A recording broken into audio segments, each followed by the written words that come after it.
Hello, friends, and thank you for joining me on this episode of True Crime Past and Present. Today, I want to talk about the Cal City Boys case with Trezell and Jacqueline West. There has been an update regarding the court filing. So, I wanted to discuss this and share this with you guys. So,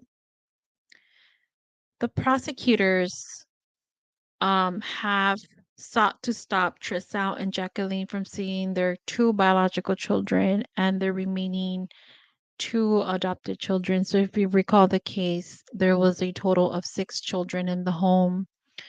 Two of um, were sincere and classic, and according uh, to the case filing, they wanted to. I mean, according to what we know about the case, it seems as though the childrens were the ones that brought up what happened to Sincere and Classic. So because of this, the prosecutors um, were trying to stop them to continue visitations with those children in concerns that they would try to influence them regarding the criminal case. So there was an afternoon hearing that was closed off to the public. But from what I understand, the motion was granted by the judge. But it's not clear if it applies to all four children or only to certain children.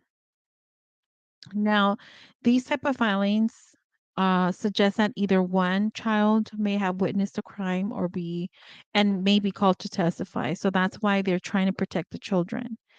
Um, So, along with the charges of murder and child cruelty brought on against Trista and Jacqueline, there is also an allegation in there that they induced a minor to assist in committing a crime. So, I'm very interested to know if it's protecting all four children or only certain children, right? However, I think it's going to be kind of difficult for us to find out exactly what happened because there has been a gag order that has been issued in the case, which bars attorneys and others from talking about it. So, Superior Court Judge Chad Louis, at the request of attorneys, updated the gag order Tuesday to include all motions and other filings as well as future filings in the case. And they ordered all motions to be sealed. So during the morning session, Alexa Torres Stalling, the defense lawyer for Jacqueline, told the court that the West last year were allowed weekly visits 2 times a week after the remaining children were taken into protective custody. So according to her, it says that during the last 13 months, there have been no instances where either of the parents have spoken to the children about the case or have influenced them or persuaded them or intimidated them, etc., which is what the prosecution is alleging. And these visits were supervised. Supervised by who? That's, usually during these supervised visits, it's, if the department doesn't have somebody, then it's usually a family member. So it kind of like begs to differ as to like how reliable is this, right? And under no circumstances were they allowed to be alone with the children. And so the West wanted to have continued monthly visits with their children, either in person while they were in custody or virtually. And so um, they they were denied. They were basically denied, which in my opinion, it's good. It's a really good thing because this way they cannot influence these kids in whatsoever.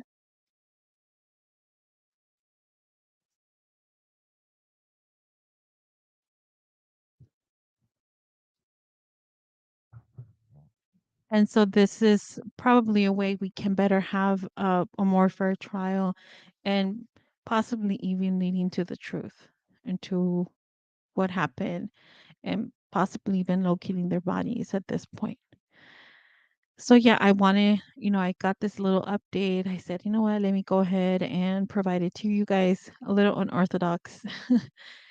But yeah, let me know what you think. Is this a good thing that they gave these protection orders against the children? And what about these gag orders, right? Let me know what you think. And if I find any more information, I'll go ahead and update you. And until then, I'll see you on the next one.